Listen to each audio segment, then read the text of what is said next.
notre village vivait mon cousin Léon, toujours bien habillé, toujours plein de solutions.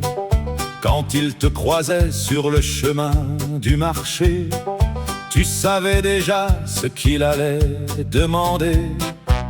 Mon cousin, juste quelques euros pour demain, je te rembourse avant le lever du matin.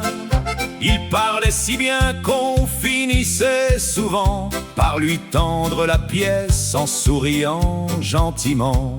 Le lendemain passait, puis la semaine aussi, et l'argent semblait partir en voyage sans retour. C'était le cousin qui ne rendait jamais l'argent.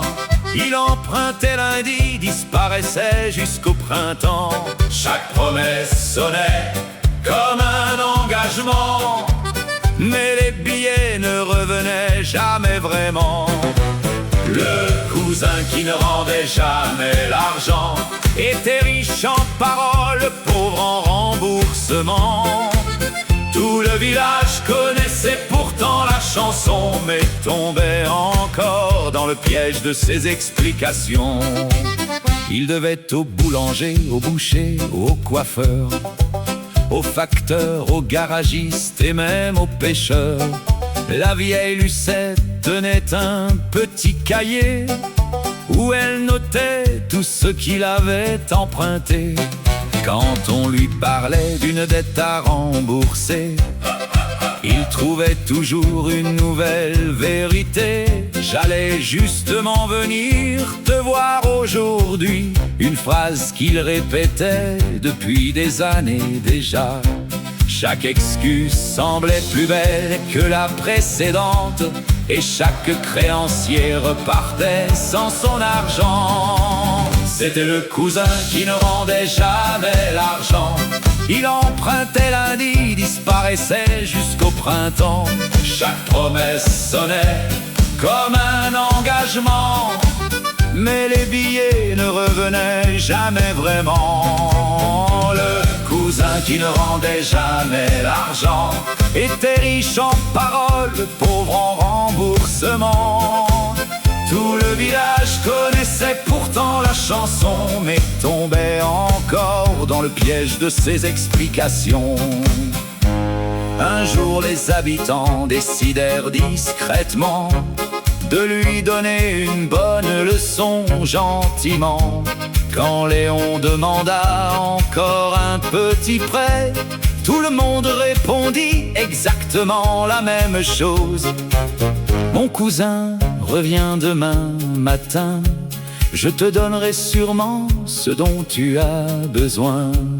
Alors Léon fit le tour du village entier et entendit cette phrase répétée. Pendant des semaines, il courut partout, du café à la mairie, du marché jusqu'au champ. Chaque porte lui répondait à son tour les mêmes promesses qu'il faisait aux gens. Ce jour-là, il comprit enfin la situation, quand le maire lui dit devant toute la population: tu récoltes simplement ce que tu as semé. Les paroles sans acte finissent par se ressembler. C'était le cousin qui ne rendait jamais l'argent. Aujourd'hui, il réfléchit un peu plus souvent avant de promettre la lune à tout le monde, quand sa poche est vide et sa parole vagabonde. Le cousin qui ne rendait jamais l'argent a découvert une vérité avec le temps.